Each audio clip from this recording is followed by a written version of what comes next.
Hello. My plan is to document a blade of Damascus right from start to finish.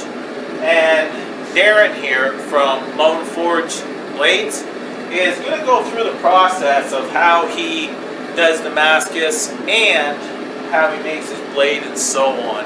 I've been over here and I've watched him make a few knives now, and it's pretty entertaining, and also you learn a lot from this guy. So I thought that I would actually bring it to you guys, that it may help, and yeah, so hopefully you enjoy. So what do we got going on anyway, man? I've got 1/8 inch by 1/8 1095 high carbon steel, 1/8 inch by 1 inch 15N20 high carbon steel. This will be my shiny portion of the Damascus, and this will be my dark portion of the Damascus. Right now I just got lines laid out. I'm going to cut 4-inch pieces up. We'll clean all the mill scale off them so they'll weld them nice and clean, and we'll get them in the forge and we'll weld them and billet. So what's the difference between these? You said you have 1095? Yeah, the 1095 is just a straight carbon steel. There's no alloy gauges in it. Maybe there is some other things in there that are there just part of the steel. And the 15N20's got an amount of nickel content in it, which will resist abrasion and resist corrosion. And that corrosion resistance is what gives us that shine. Okay. And we'll see that at the very end when we go to do an edge. Nice. So now I'm going to get out the chop saw. It's going to go in.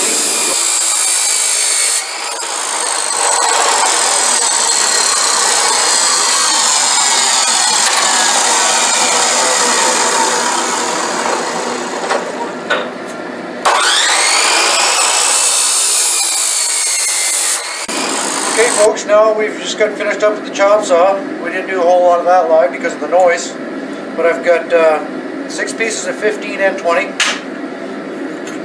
5 pieces of 1095, and we know the 1095, you can see the difference. I've sharpied all the 1095 so I don't confuse what steel's what when I go to make my billet. Now I can stack these guys in whatever fashion I want, and at the end, as long as I see black on white when I'm stacking my billet, I know that I've got things in the proper order, and when we're all done, we're going to get what we want. Now I see black on white. I had to go now to the belt grinder, clean these guys up, and then we'll tack weld them together and get them ready for forge weld. Just trying to eliminate all the mill scale off of these pieces before we put them in the forge weld. The cleaner we get them before we start, the better off we're going to be when we try to forge weld them.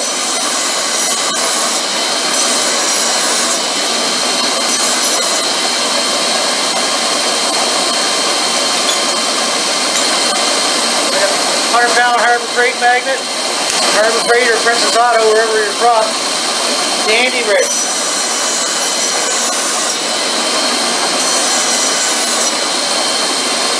Cleans it up pretty quick, eh?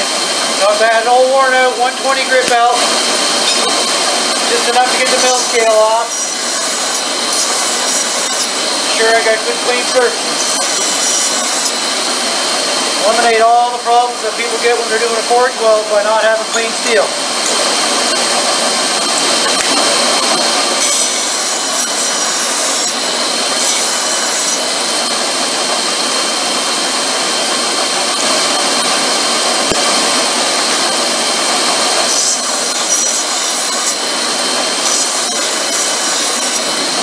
Wayne, this could probably be overkill, but I take a bit of brake cleaner after I've cleaned those guys up, make sure I get any residue, dirt, grease, and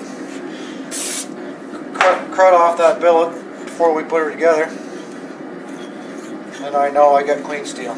It's better safe than sorry. Oh yeah. You get all done and then you got a terrible weld or whatever. It's, yeah.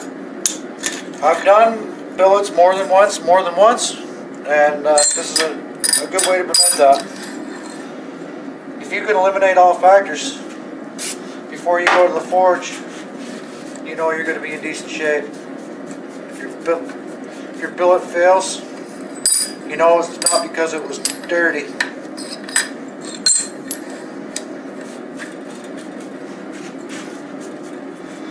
get my greasy old fingerprints out of there. Now, there's a stack of 1095, as you see by the black. Stack of 15 and 20, still get the shine. Now I'll stack these guys up and we'll stick weld them together. See where we're at.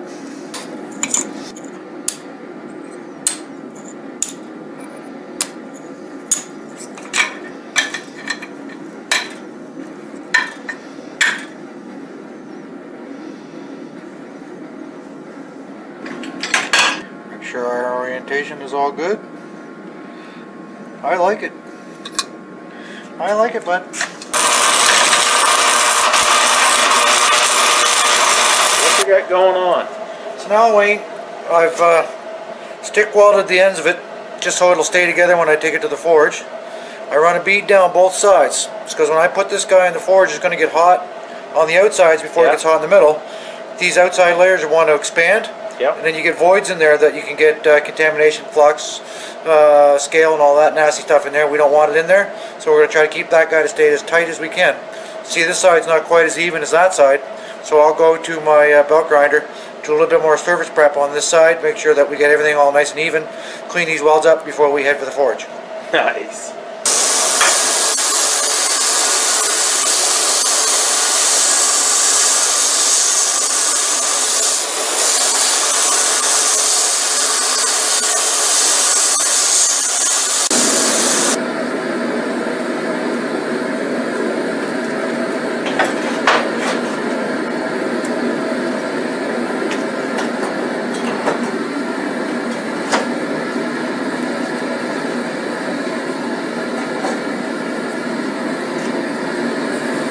Now we'll let that forge heat up for 10 or 15 minutes.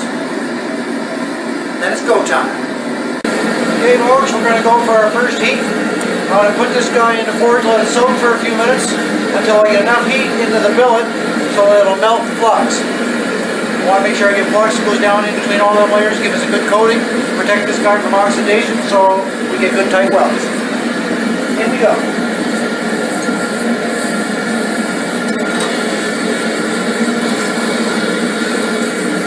And now, we wait.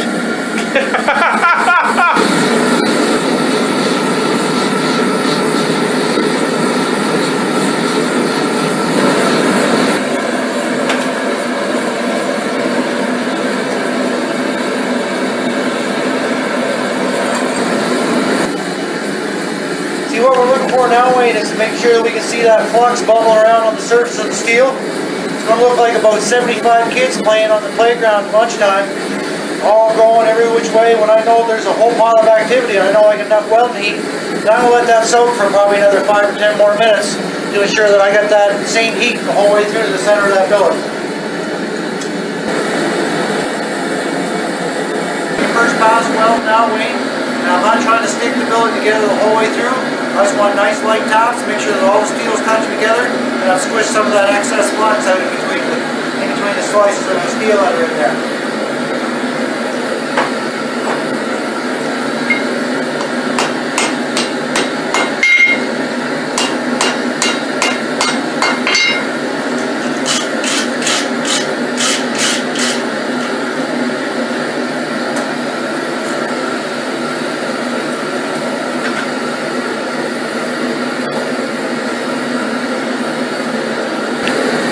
Our second weld on her now, Wayne. Try to use a little bit more force, but again, finesse more than force. I'm trying to push the steel together, I'm not trying to hammer it.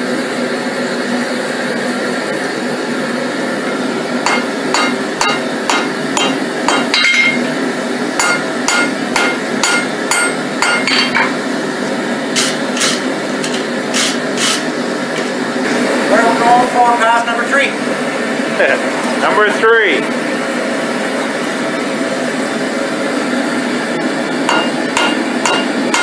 You're hitting a little harder this time, eh? Yeah.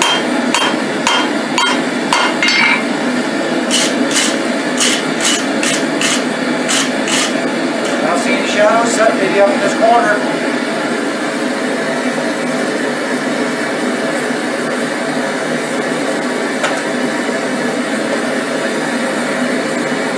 That's why I'll get the attention first next time.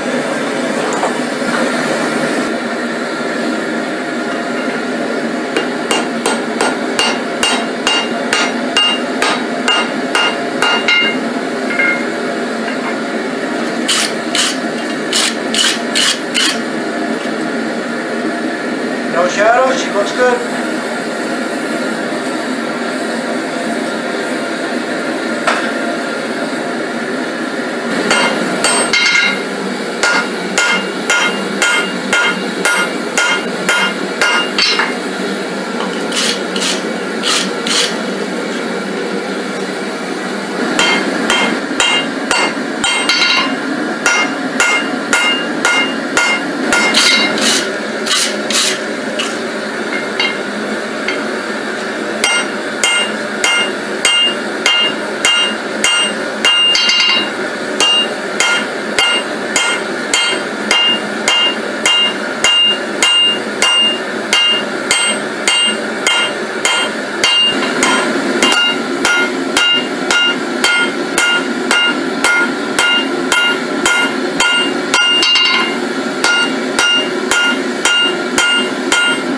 I'm just going to go lightly down the edges, Wayne, try to get some of those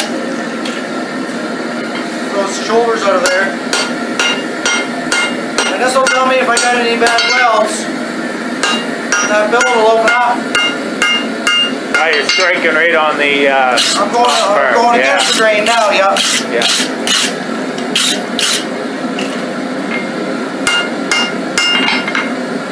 As you forge this billet down this way, it wants the horseshoe kind of that way. I don't want it to get out of hand, so I just go lightly down the edges, try to keep the billet squared up, and make sure that I got my good welds. And I don't see any shadows from hitting on its edges, so I'm pretty confident in that billet so far. Looking nice, man. Thanks, bud.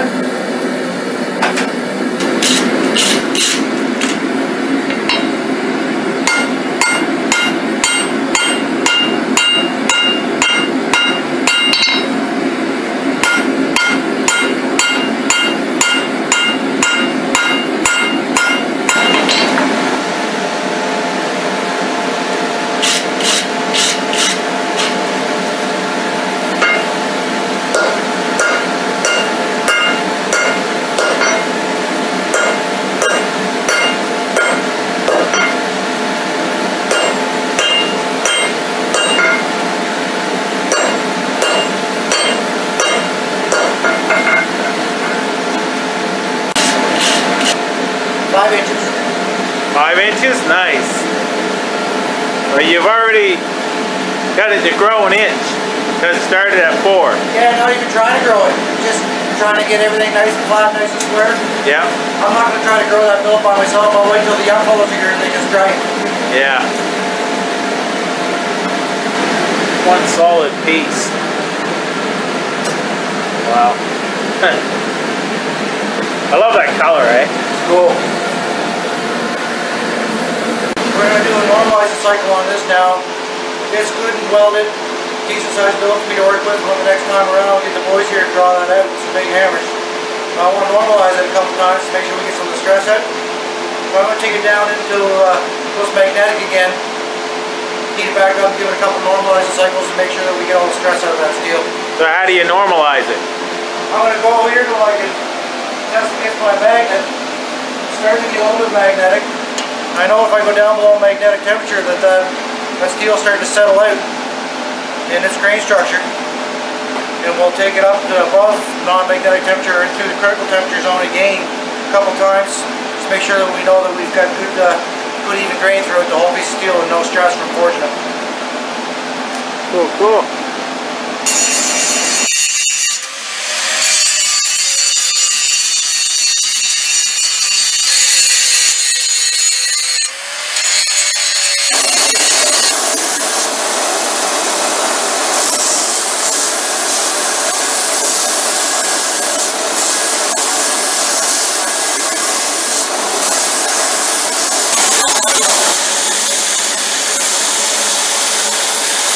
Okay, boys and girls, we are now at 11 layers. There's our forged welded billet, spiced up to about a 400 grit. Now let's give her a little test etch and see what we did. See a little bit of layering there, a little bit of heat coming off of that billet. Let that soak for 3 or 4 minutes, Wayne, and then we'll have another peek. How's that sound? Sounds good, man. There you have it, folks. 11 layers, 15N20, 1095. Cleaned up for a sneak peek.